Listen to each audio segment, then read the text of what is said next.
Hey, are you struggling with validating a new idea, like a course, a community, maybe a coaching service? Well, in this lesson, we're learning all the different ways to validate a new idea.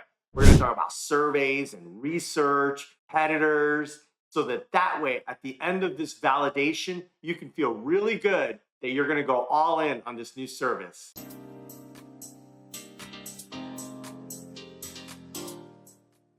Hi, I'm Angel from rtcourseexperts.com, and we help creative teachers with tech for their online courses, their membership communities, and coaching websites. In this lesson, we're learning all about business validation.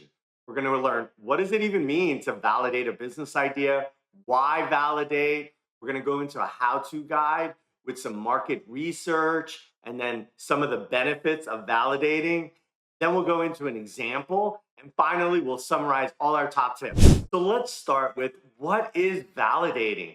Well, validating is all about testing new ideas to ensure that they're going to sell and you're going to earn money before you start building it, before you spend months recording content, researching, writing, creating samples, all this stuff, updating your website, creating funnels. No, before you do all that stuff, you're going to want to validate your new idea. And so that's what we're going to talk about today.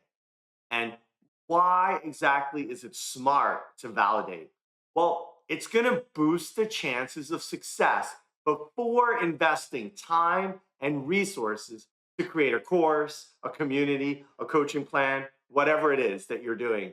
So you're going to want to make smart bets. And by validating, just spending a little bit of time up front, you could save a lot of time and money later on. Let's get into a how-to guide with some tips on how you can conduct market research. So one of the first things you could do is you can conduct a survey or a poll. Now, this could be people you know, people you don't know. It could be your blog audience, subscribers. It could be your YouTube channel or Twitter or whatever. You could even pay. There's services that you could, like PickFu, that you could go ahead and submit some questions to certain kinds of people and you'll get back answers. It could even be your Facebook community with your friends and family. Now, that's not exactly who you're selling to, but it could give you back some really valuable feedback. So, and those surveys, they don't have to be ginormous. They don't have to be 15, 20-minute surveys, 5 pages, 10 questions each. It could be really simple surveys, 1 page, 5 questions, and it depends on what you're teaching, what you're building. So you can kind of ask 1 or 2 questions to qualify them, like, are they even into this kind of stuff? And then if they are, then go ahead and ask them, would you do this? Do you have this problem? And then mix it up, not just multiple choice, but also a couple of open-ended boxes, because that could give you some good keywords that you're not even thinking about right now. And speaking of keywords, you're going to want to use keyword research products. So these could be SEO tools, these could be Google search. You might just want to test on a bunch of different search engines, Bing and Yahoo and Google and whatnot, just to see what's coming up. And remember, you can even search in other systems, like you could search in Quora or Reddit or your favorite community, just to see what's going on out there, to see if that word that might be a problem that you're about to provide a fix for, if it's out there. So conduct that research and see what's coming back. Build a little Google Doc, a little Word doc, whatever. See what words resonate. Maybe there's a variation of a word. Maybe you think it's one word, but everybody in that's experiencing this is using a different word. So you're gonna want to do that. And so, by the way, these words later are gonna help you with like ad campaigns or sales page. So it's really it's really smart to start learning the words, learning the variations.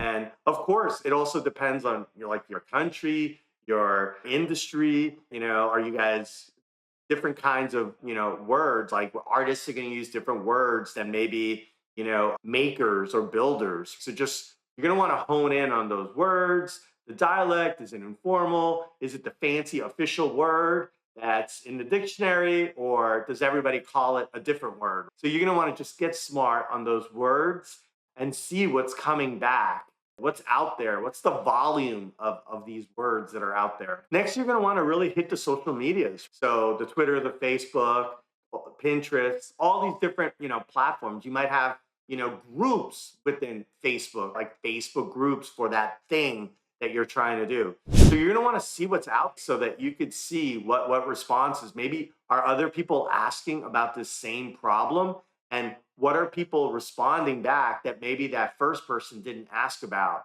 And then you could also go and ask your own questions. So you can go in those groups without, getting in trouble, and just ask like, hey, who's struggling with this, or anybody fighting with, this problem, or what are the best resources to get to this thing? So these are all things, parts of the service that you're going to offer. You're going to want to search for those words and see what kind of comments are coming back from real people. Are there solutions out there that are pretty much good enough?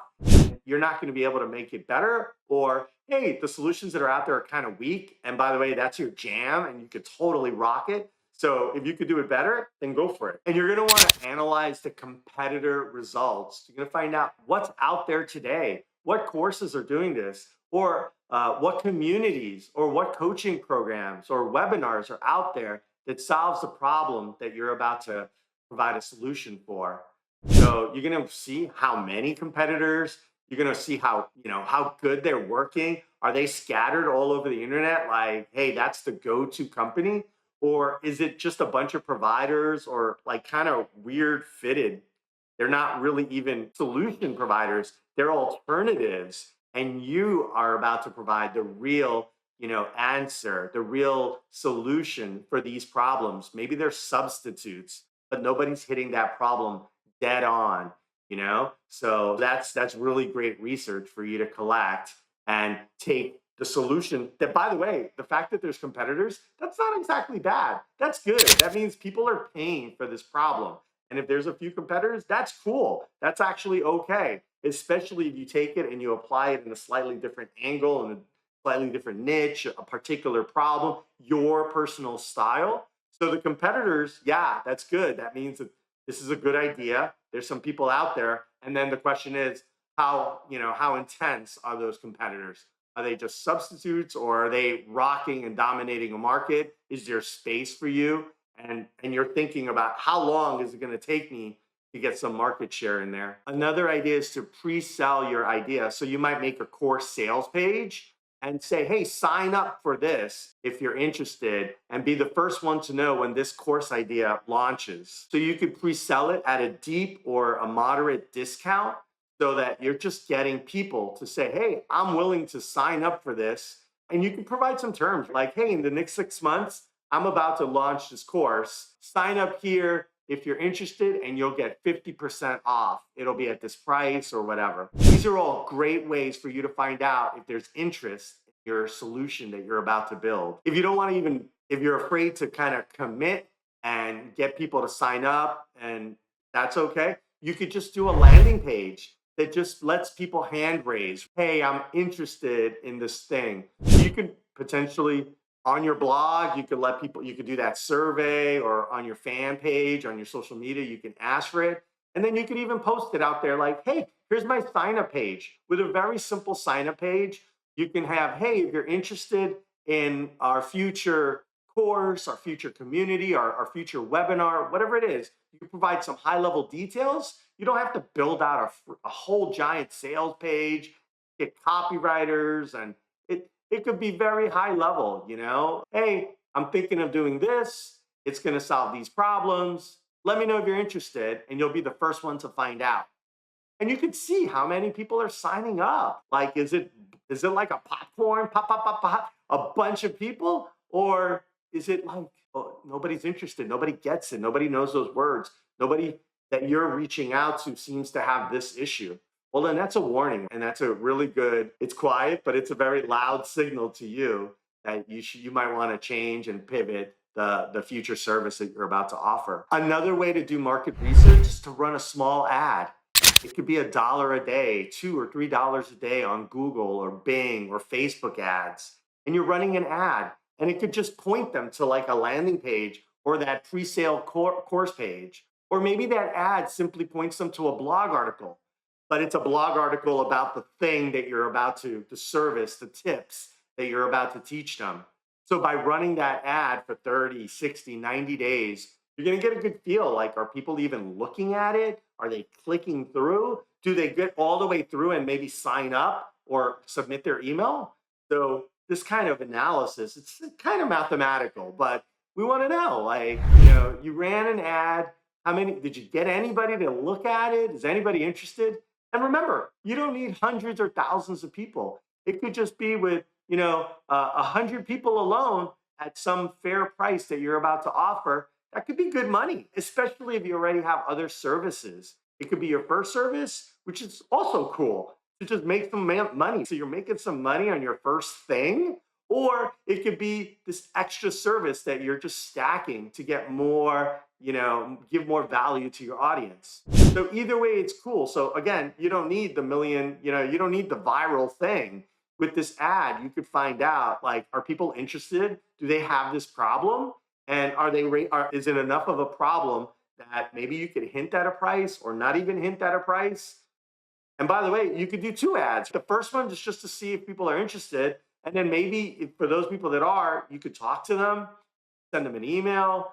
You could send them a follow-up survey. Hey, if we did this, would you be willing to pay this price or that price? Or which options? Do you want VIP, or do you just need a really intro course or intro learning skill? So let's talk about some of the benefits of validating your new idea. First of all, you're going to ensure that there's demand. You're going to measure it. Is it a few people? Is it lots of people? You're going to just get smarter and feel confident that, yeah, you should keep investing. And maybe, you're pumped up in the beginning, and then you're going to get you're going to get some feedback. And then, yeah, you'll keep that level of enthusiasm, that work. Yeah, I'm going to sacrifice my Sunday afternoons or my Tuesday nights. It's worth it. There's something here. Or you're going to find out, hey, there's nothing going on here. So just knowing that there's demand in the market is going to be huge. The next benefit is knowing that you're building the right thing. You may have had this spark of an idea, but then as you're getting smarter on the keywords and the problems, and you're hearing from some prospects and potential customers, some leads, you're like, ooh, actually, they have this slightly other problem. It's not about learning, it's about using. Or it's not even about learning, it's about choosing a particular instrument or tool or a software. So you're going to learn, you might have this idea about that you're going to teach this angle. Maybe it's too broad. Maybe you got to narrow it, or maybe it's the wrong stage. Maybe it's the step before or the step after that you're going to be teaching. So again, validation is going to help with that stuff. And that's not to say later that you don't provide a full service suite where, courses or content across every step of the problem, all the stages for your people. But, you got to first make that first bet. So what's going to be that first bet that's going to work, that's going to get you, some money that then later, you can snowball and roll into other services. You're also going to identify a goal. What exactly is the transformation that these students need? So just like you're solving the right problem, you're going to want to know, what is their end goal? Their end goal might not be to learn how to do something. It might really be to get a job or change a career or, start a business with some skill. So you're going to help them do that. And so it's very important to know a little bit deeper than, yeah, they want to do this fashion thing. Yeah, that's great. But what they really want is to change careers, or what they really want is to help this group, these particular, moms, or they want to go later, that fashion turns into a whole portfolio or whatever it is. So you want to not just know the thing that you're building, but how it really helps them, so that in your stuff, you're also planning in your sales page, in your content, at the end of your course or your community or, your webinar, you're going to not only offer, item one, but you might also offer a program or a bundle of things that helps them. Maybe there's some resources in addition to the knowledge that you're going to teach them. So think about that transformation. Now, as the lead here for this training business, your time is crazy valuable. So there's something in economics called opportunity cost. So are you spending your spare time on your best bets? So You're going to spend hours and time and research, and you might buy some products, some books. You know, is this the best use of your time? Could you be spending the next 6 to 9 months on something else that's a higher probability? So this opportunity cost you want to think about. You might have your day job, you might have your core business, you have a little bit of extra time for growth. You're about to spend the next 6 to 12 months on this thing. So it better be a good thing. So at a high level, from a strategy point of view, you're going to want to say, okay, I got these two options. What am I going to give some time? And then as you research, you're like, hey, it makes sense. There's something here. Let me keep going. Or right away, within a month or two, you might say, oh, yeah, it was a good idea, but nobody seems to be resonating with it. Let me move on to my next idea. So that way you're using your spare time, your spare money, your brain power, etc., on the highest probable ventures for you and your training business. And another way to save money is to build just in time. So if you're doing research, you're not going to go build out all the resources or record all the videos. You're going to do every step in stages. So that way you're building just in time. So, okay, now I need a curriculum. Sure, I'll build a curriculum. Don't go ahead and, record videos. You don't even know what's going to be in the videos. You might have to re-record the videos because you didn't get smart on the market and the problems and the transformation. So you're going to want to do everything in stages just in time. And another benefit of validating is to get smart on price sensitivity. So that's basically like, are people willing to pay $300, 500, 1,000, whatever it is that you want to charge? You want to explore that. You want to get smart on that. So that might come in surveys. That might come in, researching your competitors and what they provide. Will you provide more? And even for your services, you might even have small, medium, large, where you might have a base service, but then there's a more advanced service that has training and coaching. So that's another value. So just getting smart on your possible price and then that connecting that back. So what am I going to possibly earn from how many people? And then how much is this going to take? How much will it cost to actually build out this thing? And finally, you're just going to increase the success rate by making smart bets. If you do a little research, instead of getting psyched and excited and just going, writing content or recording or making a book, you're not going to know. So by doing a little research, it'll have huge payoffs. It's like 80-20 rule. Doing that little research is going to be so important and will set you off in the right trajectory. And after a little while, if you're in the wrong trajectory, you're going to go in the wrong direction. So doing that little research up front is going to set you off so that you can go pretty far in the right direction. And that way you're making smart bets with your time and money as a creative training CEO. Hey, just a quick reminder. You probably found us by looking for ideas on how to improve, or maybe you're trying to fix a problem for your course or your community or your website. But before you forget, please subscribe and follow us to keep learning. And maybe share this with a friend who also needs some help. You rock. Let's keep going. Now let's check out an example. Let's say you're trying to validate a new course idea, and maybe you have a course idea on fashion for certain body types. Whether it's big women, short women, maybe it's pregnant women. So whatever it is, men as well. So you have this idea about certain body type. They might have certain needs on how to look stylish, or maybe it's about sewing, whatever it is. But you have this high level idea that, hey, that's what you're going to do. Maybe you work in retail or design and you're about to do this.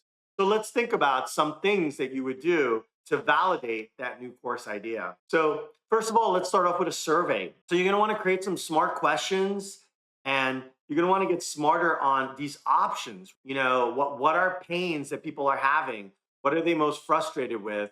Maybe they don't want to modify. They just need this one good store, these resources to help them with their problem, this stage. Or maybe the stage is short term and they feel that this is not a long-term problem. Or maybe it is a long-term problem. So in this survey, you're going to want to ask them all this stuff. And then you're going to want to think about, how do I get this survey or poll to the right people? So maybe you might start off with some friends and family, or maybe it's your Facebook group, or maybe it's wide open on Twitter X or whatever. So you're going to want to think about, where can I put this survey out there? And then, by the way, you could do multiple surveys. So you can do one survey now, get a little smarter, then come back and do a slightly different survey. And that's cool, so that way you can learn about more specific details of those problems. Another thing is, when you do that survey, maybe you collect emails, right? Or maybe it's a poll. And but if you do collect emails, you can follow up with them with, specific people. Maybe there's somebody you really know, or maybe there's a subset of people. It could be a small group, 25 to 50 people, and then you get back an excellent 10, that you send them an email and you ask a follow-up question. Hey, what did you mean about that thing? What Hey, I heard that you're frustrated about this topic with fashion, but you know, what are your current choices? Or so how do you deal with that problem? Next, you're going to want to hit up social media. Find out what people are saying and struggling. So if they have this certain style issue, this fashion issue, what are they doing? What's their current solution? Maybe, they have this certain body type or whatever. Or maybe you're going to discover that it's not really about body type, it's about a lifestyle. And because of that, maybe it's a religion thing or something like that. And because of that, that's going to make you pivot this fashion course, this program, this coaching plan that you're about to do. You got smarter because you engage with social media, whether it's researching or you being proactive and asking groups about certain things. Then you're going to search for words. You're going to want to see what kind of results are coming back. If you have certain, web SEO tools, you might use them and see what kind of traffic is coming back. You're going to also want to just hop on, Google and or Bing or whatever, and search. You're going to want to see what kind of results are you getting back. Maybe for a certain body type, you're going to search for each of those, how to deal with, or ideas or tips for certain body type or fashion, and see what's coming back. Are you getting, millions of results, or are they just like weird other things? And it's just advertisers and retailers, like, so searching for that stuff's going to really help you. Then you're going to want to see what kind of competitors are out there for your idea. Maybe your idea is a course. So, you're going to want to search, not only search on Google, but go in some platforms like Udemy, or, just different kinds of academies that might be out there, and see what's coming up, right? So you're going to see what shows up in fashion. Is it only for fashion designers? Is nobody talking about body types or whatever it is that you wanted, whether it's big and tall, or, it could be, for African American or Latino or Asian, whatever. So you're going to search for that and see what's out there. Is it for your people? Are you going to be able to create something really awesome for your people? And in which case, what's out there, and should you keep going? Should you, if nothing's coming back and you're feeling pretty strong that people are needing this stuff, then keep going. Or maybe that's when you make a pivot, and you go slightly 25 degrees in another direction. Or maybe you're sitting on this other idea and you want to, pursue that instead. And then you're going to want to experiment. So you have this new idea, go ahead and experiment. Create like maybe a mini course, or run an ad. Or maybe you happen to be on a Zoom and you ask a group, maybe, or your blog, create that blog article that's pretty detailed about this idea, these core tips that you might want to do, and see, like, and then look at that idea, like, what kind of traffic are you getting on that blog article relative to your other articles? Like, is it blowing up? Is it less? Are you getting new visitors? Suddenly, when you posted that article, you're getting a whole bunch of new subscribers to your blog. Like, this is all really good tests for you to do. And by the way, it's smart tests, and you're going to get smarter. Like, it's like when you write that blog article, that might help you write your curriculum later, or figure out what resources you need to add to some sort of program. So it's not like wasted work, but it's like small bets so that you could keep going forward. And then finally, you're going to look at the opportunity costs. So you're going to say, hey, what other things could you be doing, that makes revenue? Think about how much work are you about to do to launch this thing? What's the cost there? Do you have to hire a bunch of people, designers, videos, whatever? You got to figure out some new platform. You might need techies. But yeah, so you're going to want to think about, okay, I could keep doing this idea, or I have these two other ideas that are, different. Let me go research those because this one's, I'm not seeing any traction. I'm not seeing hand raisers. It feels funny, or there's a market leader there that's rocking it. And I'm a small person. I'm not able to break in right now. So, but you're going to think about those opportunity costs. So let's summarize. Here are the top tips you need to know about validating a new course or any new business idea. Do a little market research, get info from real people, see what's out there, ask, right? You could ask several times, you could do research. You got to find out what are the right questions, find out about your competitors, and then do some experiments. Pre-sell, create a landing page, do an ad, and then if you need to, and it makes sense, do another round. Okay, let's keep going. This is getting good. Or, doesn't make sense. Let me stop investing in this. I have these two other great ideas. Let me get smarter on them. So all of this validation stuff is going to help you save time and money and make the best possible bets for you to grow your creative training business. If you're loving this stuff, go ahead and subscribe to keep leveling up your training business. To learn more, check out the expanded details and links in the notes. And if you need any tech help with your online courses, membership community, or coaching website, visit www.artsycourseexperts.com. Thanks for hanging out. Let's stay in touch.